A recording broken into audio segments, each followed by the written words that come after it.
Hello and welcome back to another VegInspired video. This recipe is for you by request. John and I have been eating kale salads pretty much at least 2 times a week for the last 6 months. We really enjoy them alongside our starchy meals, alongside our potatoes, alongside our rice and beans. It's just a really great way to get in some nutrients. So today I want to show you our kale salad, one of our easy weeknight kale salads that doesn't require a blender for the dressing. It's so easy, and a little secret tip that we use to make the kale nice and tender for your kale salad that doesn't require massaging. So let's get into this recipe video. The first thing we're going to do is we're going to take 1 bunch of kale and we're just going to wash it and separate it.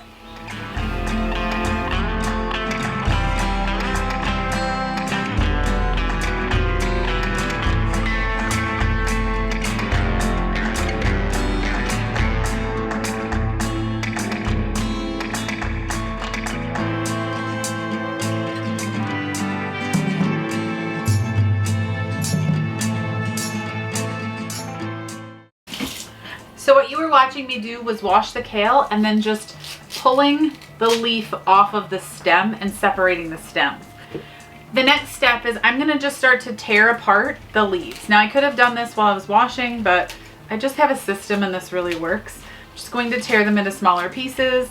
While I'm tearing them, I am bringing about a kettle full of water, my electric kettle, up to about 120 degrees. Now it's really easy to do that because our kettle has a temperature on it, so we can see when it's at about 120 degrees. And what we're gonna do, we're gonna pour that water into the kale to soften it while we make our dressing.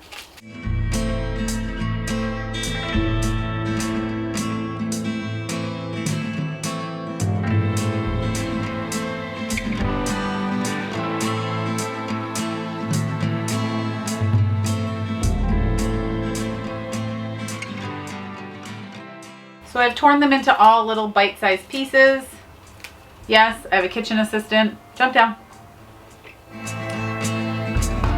Okay, so our water in the kettle is up to about 120, 125 degrees. Now I'm gonna pour the water over the kale.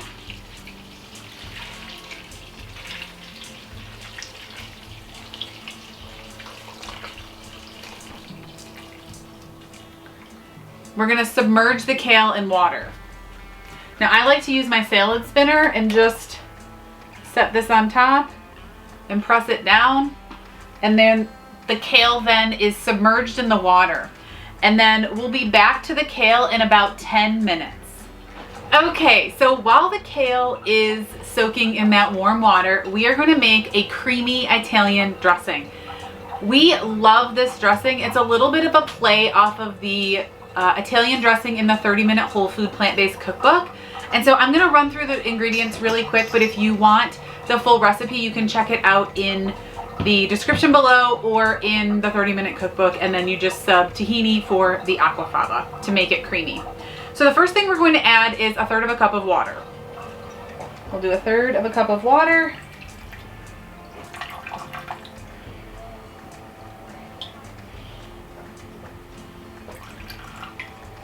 Okay, and for those of you asking, this is my AquaTrue reverse osmosis machine. I'll put a link in the description below for that as well. We love it. It has given us such peace of mind about what we're drinking in these campgrounds that we're driving all over for. So 1/3 cup of water.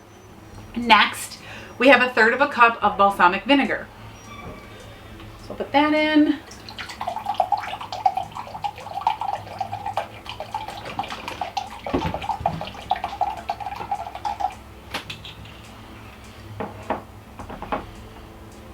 Next, we're going to add 1/3 cup of tahini. Now, I love this Soom tahini. I'll put a link in the description below.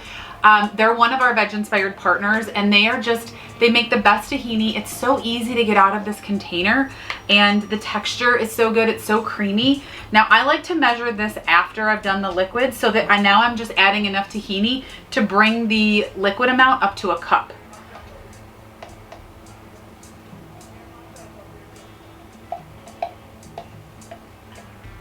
So it's about 1/3 cup of tahini. And like I said, I love the Soom brand. I'll put a link in the description below. Next, we're going to add 2 tablespoons of Italian seasoning.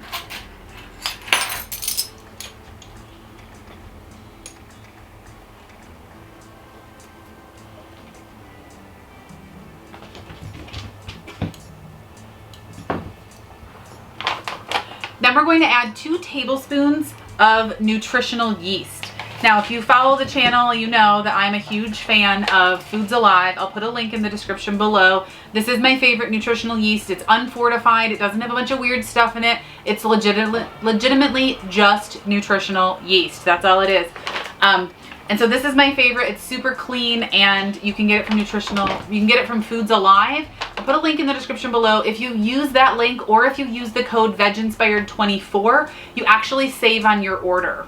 So like I said, my partners, I love our VegInspired partners. If you want to get the link to all of our partners, just comment partners below this video and I'll send you the link. I can put it in the description as well. But we have different partners that we partner with. They're brands that we love, and it helps us keep ads off of our VegInspired.com website. Next, we are going to add half a teaspoon of garlic powder,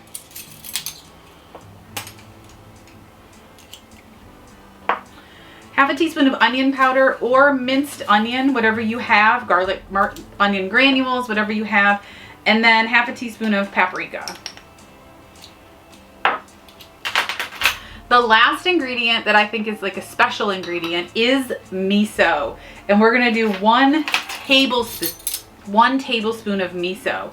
Now, if you're soy-free, we use the chickpea miso, but there's other types of miso that you can get. Miso is just a fermented, well, soy, but we use the chickpea version. It's a fermented bean product, and it gives it a really deep umami flavor, a really salty and kind of depth of flavor. Now, you'll notice that there isn't salt in this recipe because the miso adds so much salty umami-ness. Now we're gonna whisk.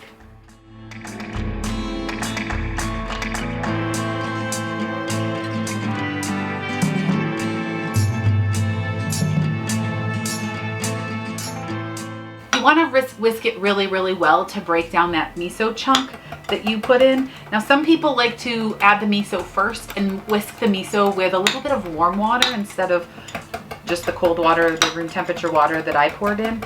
I don't know. I mean, my miso paste is dissolved. It seems to be fine. There's no chunks in my dressing. Okay, so we have our creamy Italian dressing. We have our kale that has been soaked in warm water for about 10 minutes. Then I'm just going to strain it.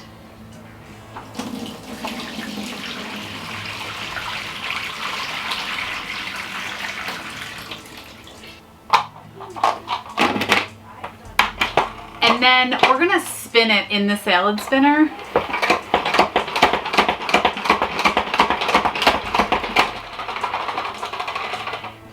To help dry out the kale a little bit. I will put a link to the salad spinner down below on my Amazon shop, and for anybody who wants to know like the different gadgets we use, we do have a curated Amazon shop for you to take a peek at if that would help you. But we love the salad spinner. We probably use it every day, especially when we're making kale or when we're washing fresh lettuce from the farmers markets. So I just spin it, gets out a lot of excess water. That just makes it so that the dressing isn't, the kale's not so watery when you add the dressing.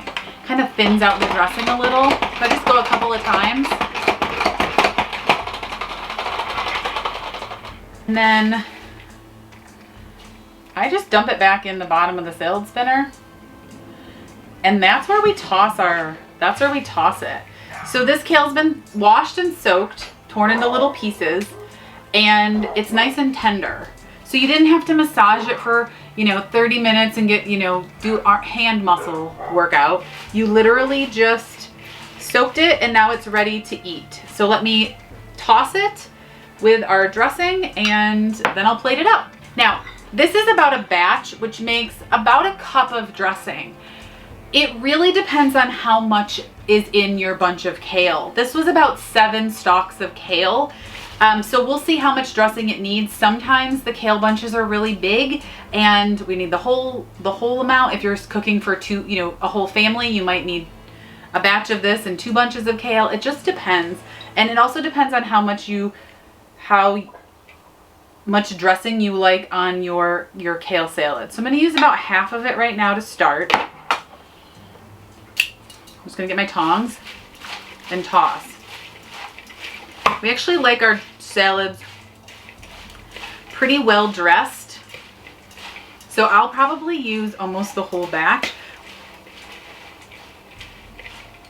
Actually, this is pretty good from a dressing standpoint. I think half actually worked for this batch of kale.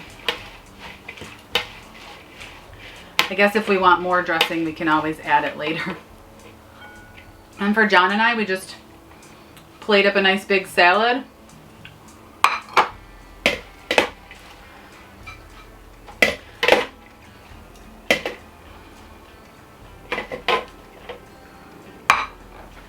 And there you have it, a super delicious, creamy Italian kale salad that we didn't need a blender for, and it whipped up pretty easily. I mean, this recipe doesn't take very long. It's de-stemming the kale and then soaking it for 10 minutes, and in the meantime you just whip up the dressing. So it's great for a weeknight. This will pair perfectly with our boiled potatoes. So oftentimes we'll just do simple boiled yellow potatoes or potato fries with ketchup.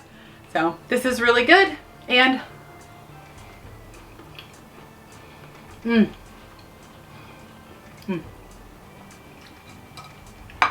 let me know if you're gonna try this recipe. Give this video a like if you want more recipe videos, and let me know what types of recipes you're looking for. This was an easy salad dressing recipe with the kale. We could do, I have loads of other recipes that I can share with you, loads of ideas that I'm always developing in the kitchen, and I'd love to support you more in your plant-based journey. So let me know what types of plant-based recipes you want to see, and until next time, eat more plants and live veg inspired. Bye!